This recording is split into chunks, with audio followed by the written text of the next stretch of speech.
ନମସ୍କାର ଦର୍ଶକ ବନ୍ଧୁ, ମୁଁ ଜୀବନ ସ୍ୱାଗତ କରୁଛି ମୋର ଆଜିର ଆଉ ଗୋଟେ ନୂଆ ଭିଡ଼ିଓରେ।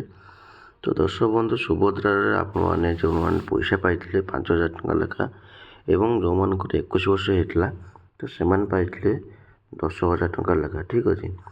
କିନ୍ତୁ ବର୍ତ୍ତମାନ ଆପଣମାନେ ଯେଉଁ ସୁଭଦ୍ରା ପଇସା ପାଇବେ, ଯେଉଁଟାକି ଆମର ଫୋର୍ଥ ଇନଷ୍ଟଲମେଣ୍ଟ ଆସିବା ପାଇଁ ଯାଉଛି, ଯେଉଁଟାକି ଆପଣଙ୍କ କିଛି ଦିନ ମଧ୍ୟରେ ଆସିଯିବ। କିନ୍ତୁ ତା ପୂର୍ବରୁ ମୁଁ ଆପଣଙ୍କର ବହୁତ ଅପଡ଼େଟ୍ ଦେବା ପାଇଁ ଚାହୁଁଛି କି ଆପଣମାନେ ନିଜ ନିଜର ବ୍ୟାଙ୍କରେ DBT ଏବଂ EKYC ଆପଣମାନେ ଜଲ୍ଦି କରିନିଅନ୍ତୁ।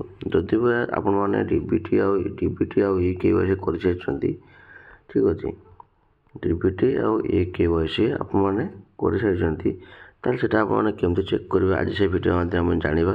ତା ପୂର୍ବରୁ ଯଦି ଭିଡ଼ିଓରେ ଆପଣ ନୂଆ ଅଛନ୍ତି ତ ଭିଡ଼ିଓକୁ ଲାଇକ୍ କରି ଚ୍ୟାନେଲଟିକୁ ସବସ୍କ୍ରାଇବ୍ କରିବା ପାଇଁ ଜମା ବି ଭୁଲନ୍ତୁନି। ତ ଦର୍ଶକ ବନ୍ଧୁ, ଆପଣ ଜାଣିଥିଲେ ବର୍ତ୍ତମାନ ଯେଉଁ ଆମ ସୁଭଦ୍ରା ପଇସା ପାଇଥିଲେ, ଯେଉଁ ମାଆ ମାନେ ପାଇଥିଲେ, ତ ସେମାନଙ୍କର ବହୁତ ସାରା ଲୋକଙ୍କର ଥିଲା ଅଣ୍ଡର ପ୍ରୋସେସ୍ ହେଇକି ଥିଲା, ତ ଯାହାକି ସେଇଟା ମଧ୍ୟ ପଇସା ଆପଣ ପାଇନାହାନ୍ତି ଏବଂ ବହୁତ ସାରା ମାଆ ମାନଙ୍କର ଆମର ରିଜେକ୍ଟ ମଧ୍ୟ ହେଇଥିଲା, ଠିକ୍ ଅଛି।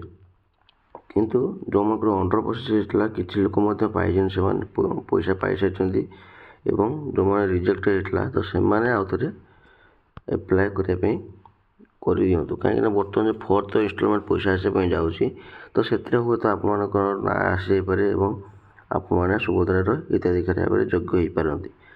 ତାପରେ ମୁଁ ଆପଣଙ୍କୁ କହୁଛି, ଯଦି ବି ଆପଣମାନେ ଯାଇକି ବ୍ୟାଙ୍କରେ ଆପଣମାନଙ୍କର ନିଜ ନିଜ ଆଧାର କାର୍ଡ଼ ଏବଂ ମୋବାଇଲ ନମ୍ବର ସହ ଲିଙ୍କ କରିଦେଇଛନ୍ତି, ଯାହାକି ଆପଣଙ୍କ EKYC ଯେଉଁ ଫର୍ମ ଅଛି EKYC ଆପଣମାନେ କମ୍ପ୍ଲିଟ୍ କରିସାରିଛନ୍ତି ଏବଂ DBT ଲିଙ୍କ ଆପଣମାନେ କରିସାରିଛନ୍ତି, ତ ତାହେଲେ ଆପଣମାନଙ୍କୁ ସୁଭଦ୍ରା ପଇସା ଆପଣମାନେ ପାଇପାରିବେ। ଯଦି ଆପଣମାନେ ଯୋଗ୍ୟ ହୋଇଥିବେ ସୁଭଦ୍ରା ପଇସା ପାଇବା ପାଇଁ, ତାହେଲେ ଆପଣମାନେ ପାଇପାରିବେ।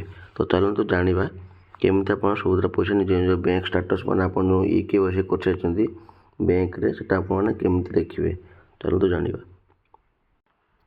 ଦେଖନ୍ତୁ, ଆପଣ ନିଜ ନିଜ ଗୁଗୁଲ୍ ବ୍ରାଉଜରକୁ ଯାଇକି ଆପଣମାନେ NPCI ବୋଲି ସର୍ଚ୍ଚ କରିବେ। ସର୍ଚ୍ଚ କରିସାରିଲା ପରେ NPCI ଗୋଟେ ଫାଷ୍ଟ ଯେଉଁ ଅଛି ସେଠି ଆପଣମାନେ କ'ଣ କରିବେ ନା କ୍ଲିକ୍ କରିବେ, ଠିକ୍ ଅଛି। ତ ଦେଖନ୍ତୁ ମୁଁ ଏଠି କ୍ଲିକ୍ କରିଦେଲି। କ୍ଲିକ୍ କରିସାରିଲା ପରେ ଆପଣଙ୍କୁ ଏମିତି ଗୋଟେ ପେଜ୍ ପଳେଇ ଆସିବ। କିନ୍ତୁ ମନେ ରଖିଥାନ୍ତୁ, ଆପଣ ସବୁବେଳେ ଏଇ ଯେ ଡେସ୍କଟପ୍ ସାଇଟ୍ ଅପସନ୍ ଅଛି, ଏଇ ଡେସ୍କଟପ୍ ସାଇଟ୍ ଅପସନ୍ଟିକୁ ଆପଣମାନେ ସବୁବେଳେ ମାନେ ଠିକ୍ ଭାବରେ ଯେମିତି ଠିକ୍ ହେଇକି ଅଛି ସେମିତି ଠିକ୍ ଭାବରେ ଆପଣଙ୍କୁ ରଖିବା ପାଇଁ ପଡ଼ିବ। କାହିଁକିନା ଡେସ୍କଟପ୍ ସାଇଟ୍ ଅପସନ୍ ଆମେ କ୍ଲିକ୍ କଲେ ଆପଣଙ୍କୁ ପୁରା କମ୍ପ୍ୟୁଟର ସିଷ୍ଟମ୍ ଭଳି ଆପଣଙ୍କୁ ଫିଲିଂସଟା ପୁରା ଆସିବ, ଠିକ୍ ଅଛି।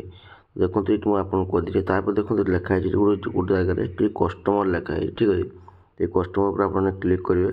କଷ୍ଟମର୍ ଉପରେ କ୍ଲିକ୍ କଲା ପରେ ଦେଖନ୍ତୁ ଲେଖା ହେଇଛି ଏଠି ଭାରତ ଆଧାର ସିଡ଼ିଂ ଏନେବୁଲ୍। এই ଭାରତ ସିଡ଼ିଂ ଆଧାର ଏନେବୁଲ୍ ଉପରେ ଆପଣ କ୍ଲିକ୍ କରିବେ। ତାପରେ ଆପଣଙ୍କର ଗୋଟେ ଏମିତି ଗୋଟେ ପେଜ୍ ବାହାରି ଆସିବ। ପେଜ୍ ବାହାରି ଆସିଲା ପରେ ଦେଖିପାରୁଥିବେ ଏଇଠି ଲେଖା ହେଇଛି ଆପଣମାନଙ୍କର କି ଟିକେ ହାଲକା ଜୁମ୍ କରି ମୁଁ ଆପଣଙ୍କୁ ଦେଖାଇ ଦେଉଛି।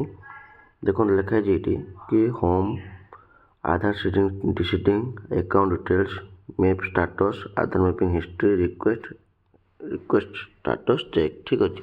ତ ଆପଣ କ'ଣ କରିବେ ନା ଏଇଠି ଆଧାର ମ୍ୟାପ୍ ଷ୍ଟାଟସ୍ ଉପରେ ଆପଣମାନେ କ୍ଲିକ୍ କରିବେ, ଠିକ୍ ଅଛି।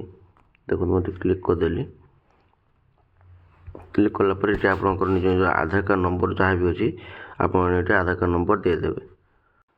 ଦେଖନ୍ତୁ ମୋର ଏଠି ଆଧାର କାର୍ଡ଼ ନମ୍ବର ଦେଇଦେଲି ଏବଂ ଆପଣଙ୍କର ଯେଉଁ କ୍ୟାପ୍ଚା ଅଛି ସେଇ କ୍ୟାପ୍ଚା କୋଡ଼୍ ଆପଣଙ୍କୁ ଦେବା ପାଇଁ ପଡ଼ିବ, ଠିକ୍ ଅଛି। ମନେ ରଖନ୍ତୁ ଭଲ ଭାବରେ ଆପଣମାନେ କ୍ୟାପ୍ଚା କୋଡ଼୍ ଦେବେ, ନଚେତ୍ ଆପଣମାନଙ୍କର ଭୁଲ ହେଲେ ପୁଣି ରିକ୍ୟାପ୍ଚା ଆପଣଙ୍କୁ ଦେବା ପାଇଁ ପଡ଼ିବ। ତାପରେ କ'ଣ କରିବେ ନା ଏଠି ଦେଖନ୍ତୁ ଦୁଇଟା ଅପସନ୍ ଅଛି ଆପଣମାନଙ୍କର କି ଗୋଟେ ଅଛି ଚେକ୍ ଷ୍ଟାଟସ୍ ଏବଂ ଆଉ ଗୋଟେ ଅଛି ରିସେଟ୍, ଠିକ୍ ଅଛି। ତ ଆପଣ ଚେକ୍ ଷ୍ଟାଟସ୍ ଉପରେ ଆପଣ କ୍ଲିକ୍ କରିବେ। ଚେକ୍ ଷ୍ଟାଟସ୍ କ୍ଲିକ୍ କରିସାରିଲା ପରେ ଆପଣମାନଙ୍କ ପାଇଁ ଗୋଟେ OTP ଯିବ।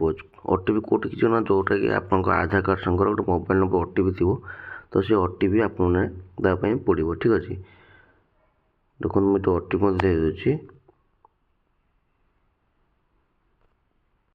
ତ OTP ଦେଇ ସାରିଲା ପରେ ଆପଣ କ'ଣ କରିବେ ନା କନଫର୍ମ ଉପରେ କ୍ଲିକ୍ କରିବେ, ଠିକ୍ ଅଛି। ତ କନଫର୍ମ ଉପରେ କ୍ଲିକ୍ କରିସାରିଲା ପରେ ଦେଖିପାରୁଥିବେ ଆପଣଙ୍କ ଟୋଟାଲ୍ ଭାବରେ ଆପଣଙ୍କ ଡିଟେଲ୍ସ ବାହାରି ଆସିବ।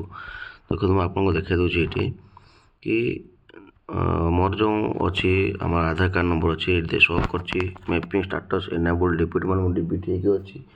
ଆପଣ କେଉଁ ବ୍ୟାଙ୍କରେ ଆକାଉଣ୍ଟ ହେଇକି ଅଛି ନା ଷ୍ଟେଟ୍ ବ୍ୟାଙ୍କ ଅଫ୍ ଇଣ୍ଡିଆରେ ମୋର ଆକାଉଣ୍ଟ ଅଛି ଏବଂ ଆପଣଙ୍କର କେଉଁ ଜିନିଷ ଆପଣମାନଙ୍କର ଅପଡ଼େଟ୍ ହେଇକି ଅଛି ସେଇଟା ମୋତେ ଦେଖାଇଦେବ। ଏଠି ମିନିଟ୍ରେ କ'ଣ ଅଛି ନା ଇଏସ୍ ହେଇକି ଅଛି। ମେନ୍ ଡେଟ୍ କେବେ ଥିଲା ନା 7 ଅକ୍ଟୋବର ଥିଲା। ତ ଟୋଟାଲ୍ ଭାବରେ ଡିଟେଲ୍ସ ଆପଣଙ୍କୁ ଜଣାଇଦେବେ। କିନ୍ତୁ ଆପଣମାନେ ଯଦି KYC କରିଥିବେ ଏବଂ ଯଦି ଆପଣମାନଙ୍କର DBT ଲିଙ୍କ୍ ହେଇକି ଥିବ ତାହେଲେ ଆପଣମାନେ ଯାଇକି ଏ ସୁବିଧା ଜାଣିପାରିବେ। ନଚେତ୍ ଆପଣଙ୍କର ଯଦି KYC ଏବଂ DBT କ୍ଲିକ୍ ହେଇନଥିବ ତାହେଲେ ଆପଣମାନେ ଜାଣିପାରିବେ ନାହିଁ। ଠିକ୍ ଅଛି। ତ ଯଦି ଭିଡ଼ିଓଟି ଭଲ ଲାଗିଥିବ ତ ଭିଡ଼ିଓକୁ ଲାଇକ୍ করে ଚ୍ୟାନେଲଟିକୁ ସବସ୍କ୍ରାଇବ୍ କରିବା ପାଇଁ ଜମା ବି ଭୁଲନ୍ତୁନି।